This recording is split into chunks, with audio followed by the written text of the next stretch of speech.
Hello বন্ধুরা, আসসালামু আলাইকুম। আপনারা সবাই কেমন আছেন? আশা করি আপনারা সবাই ভালো আছেন আল্লাহর রহমতে। আজকে আরেকটা আরেকটা জিনিস নিয়ে কথা বলতে আসলাম, যেটা নিয়ে চিন্তা করতেছিলাম। গত পর্বে কথা বললাম হযরত নূহ আলাইহিস সালামের জীবন নিয়ে, যে উনি একটা কাজ শুরু করলেন, একটা জাহাজ বানানোর কাজ মরুভূমির মধ্যে। তো ওইটা নিয়েই আরও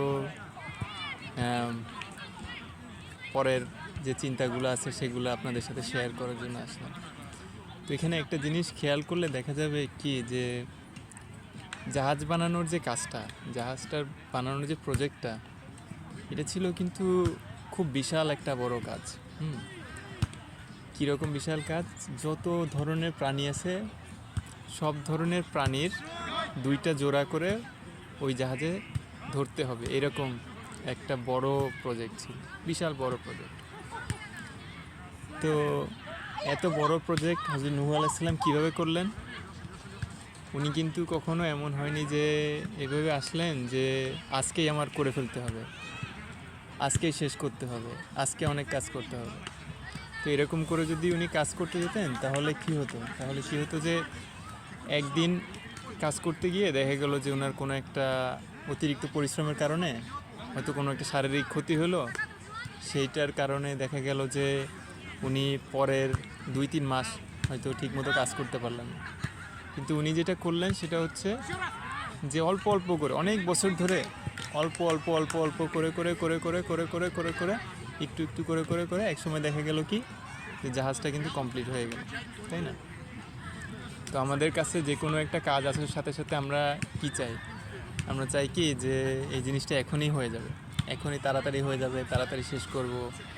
কোনো কিছুতে আমরা একটা চাকরি পাওয়ার সাথে সাথে আমরা চিন্তা করি যে আমরা খুব তাড়াতাড়ি বড় পোস্টে চলে যাব, তাড়াতাড়ি প্রমোশন হয়ে যাবে।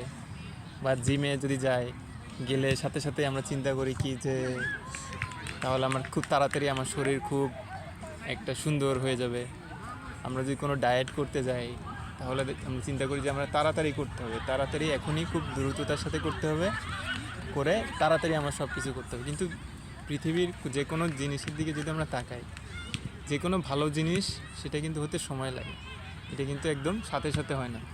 যে আমরা অনেক সময় বড় একটা গাছ দেখি, বড় একটা তেঁতুল গাছ দেখি, বিশাল বড় তার ডালপালা, এই গাছটা কিন্তু একদিনে হয়নি, এটা হইতে অনেক দিন সময় লাগছে। কিন্তু গাছটা কিন্তু একদিনে হঠাৎ করে বেড়ে যায়নি, গাছটা বাড়ছে অল্প অল্প করে, আস্তে আস্তে আস্তে আস্তে আস্তে একটু একটু প্রতিদিন একটু একটু করে বাড়ছে। এইভাবে বছরের পর বছর, 10 বছর, 20 বছর, 15 বছর, 50 বছর, এইভাবে। তারপরে ওই গাছটা এখন হঠাৎ করে আমরা যখন দেখি তখন দেখি যে কত বড় গাছ।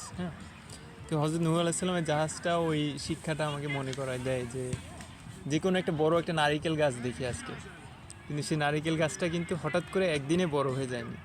নারিকেল গাছটা কিন্তু বড় হয়েছে প্রতিদিন একটু একটু করে, প্রতিদিন একটু একটু করে বাড়ছে। খেয়ালও করি নাই, কোনো মানুষ হয়তো খেয়ালও করেনি যে এই গাছটা কখন বাড়লো। তো দেখা গেল কি যে সেই জিনিসটা একটা সময় বেড়ে গেল। ছোটো ছোটো একটা বাচ্চারা হয়, যে আজকে যে বাচ্চাটা হলো সেই বাচ্চাটা একটু একটু একটু একটু করে বড় হয়, একটু একটু একটু করে করে করে বড় হয়। তারপর এক সময় দেখা যায় যে সে একটা প্রাপ্তবয়স্ক হয়ে যায়, আপনারা আমাদের মতো যারা এখন ভিডিওটা দেখতেছেন। তো হযরত নূহ আলাইহিস সালামের জিনিসের শিক্ষা দেয় কি, যে অল্প আমল কিন্তু প্রতিদিন করে যেতে হবে।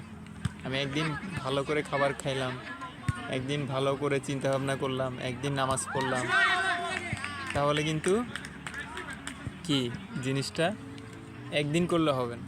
আবার একদিনে অনেক বেশি করে ফেললাম, তাতে কি হবে সেটাও কিন্তু কোনো স্বাস্থ্যসম্মত না, সেটাও ভালো না।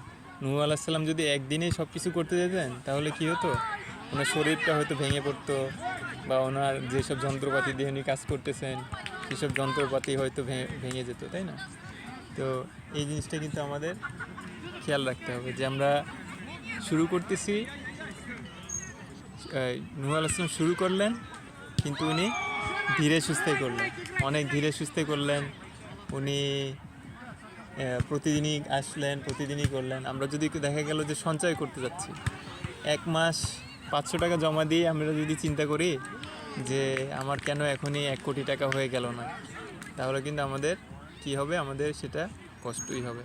সেটা আমাদের জন্য ভালো কিন্তু কিছু হবে না। আর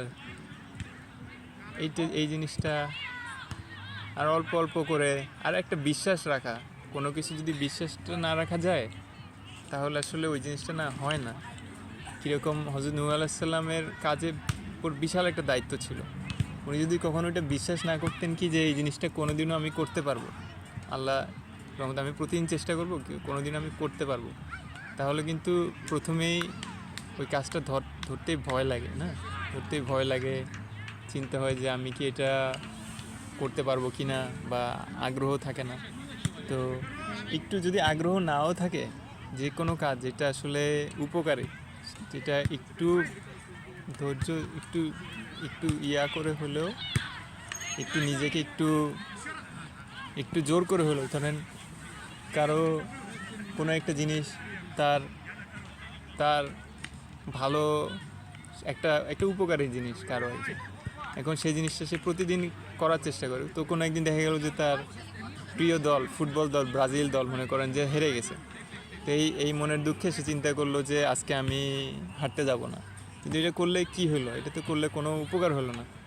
তো যদি তার মন খারাপও থাকে তাহলেও তার একটু নিজেকে একটু নিয়ে যাওয়া উচিত বাইরে। আর এমন জিনিসগুলো এমন যে আমরা যদি একটুখানি একটা ধাপ নেই, তাহলে দেখা যায় যে পরের ধাপটা নেওয়াটা সোজা হয়, তারপরের ধাপটা নেওয়াটাও সোজা হয়। কিন্তু আমরা যদি ধাপটা নেওয়াটা বন্ধ করে দিই তাহলে দেখা যাবে কি যে সব কিছু আরও কঠিন হয়ে যায়, তো ওইটা করা হয় না।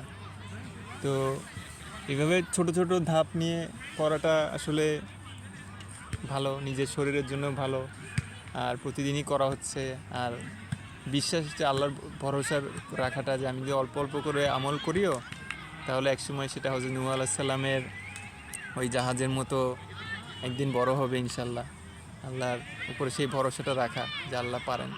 আর একটা জিনিস চিন্তার বিষয় যে হযরত নূহ আলাইহিস সালাম যখন জাহাজটা বানাচ্ছিলেন তখন অন্য মানুষজন যারা ওনাকে নিয়ে হাসাহাসি করতেছিলেন, ওনাকে নিয়ে যারা মজা করতেছিলেন, ওনার কাছে যারা বাধা দিচ্ছিলেন, তারা কি কাজ করলেন, তারা করলেন কি যে প্রতিদিনই এসে তারা কি করলো, প্রতিদিনই তাদের আমল কি হলো যে আরেকজনকে সাথে মজা করা, আরেকজনকে কষ্ট দেওয়া, আরেকজনকে ভালো কাজে বাধা দেওয়া, আরেকজনকে গালমন্দ করা। যখন বিপদের সময় যখন আসলো তখন তাদের অবলম্বন কি থাকলো, তাদের কিন্তু কোনো অবলম্বনই থাকলো না। আর হযরত নূহ আলাইহিস সালাম প্রতিদিন অল্প অল্প করে কাজ করলেন, প্রতিদিন অল্প অল্প করে করলেন। যখন বড় বিপদ আসলো, যখন মহাপ্লাবন আসলো, তখন ওনার কিন্তু না জাহাজ রেডি থাকলো, উনি শুধু আল্লাহর নাম নিয়ে জাহাজে উঠে গেলেন। এখন আজকে যদি কেউ সঞ্চয় করা শুরু করেন, তো কেউ যদি এসে বলে যে এইগুলো করে কি হবে, এর থেকে এই 500 টাকা তুমি এটা খরচ করো, ওইটা খরচ করো, এটা যদি না করে আপনি ওই জিনিসটা যদি সঞ্চয় করা শুরু করেন, তাহলে কি হবে যে আজ থেকে 10 বছর পরে, 20 বছর পরে যে মানুষরা এসে আপনাকে বলতেছিল যে এটা করো না, এই 500 টাকা এর থেকে তুমি সিনেমা দেখো, এর থেকে তুমি অন্য কিছু করো, এর থেকে তুমি খাওয়া দাওয়া করে উড়াই দাও, তার হাতে কিন্তু কিছু থাকবে না। আর আপনার কাছে কিছু সঞ্চয় থাকবে আল্লাহর উপর ভরসা করে, ওইটা দিয়ে হয়তো আপনি আপনার সন্ততির কোনো কাজে, নিজের কোনো কিছু প্রয়োজন, কোনো চিকিৎসার কাজে কিন্তু ওইটা ব্যবহার করতে পারবেন। এটা আপনার কাছে তখন হযরত নূহ আলাইহিস সালামের নৌকার মতো হবে। তো এইটুকুই জাস্ট শুধু যোগ করলাম গত পর্বের সাথে। আপনারা সবাই ভালো থাকবেন, আপনাদের জন্য সবার জন্য শুভকামনা থাকলো। আর আমার জন্য দোয়া করবেন যেন আমিও হযরত নূহ আলাইহিস সালামের মতো ধৈর্য ধরতে পারি, ছোট ছোট করে যে জিনিসগুলো দরকারি সেইগুলো যেন করে যেতে পারি। অনেক সময় ভুলে যাই, আমি তো মানুষ, সব সময় মনে থাকে না। সবাই আমার জন্য শুভকামনা করবেন, সবার সুস্বাস্থ্য আর ভালো স্বাস্থ্য কামনা করি। আর যে কাজটাতে উপকার হয় সেই কাজটা প্রতিদিন অল্প অল্প করে হলেও আপনারা করে যান। আল্লাহ ভরসা। আল্লাহ হাফেজ, ভালো থাকবেন সবাই।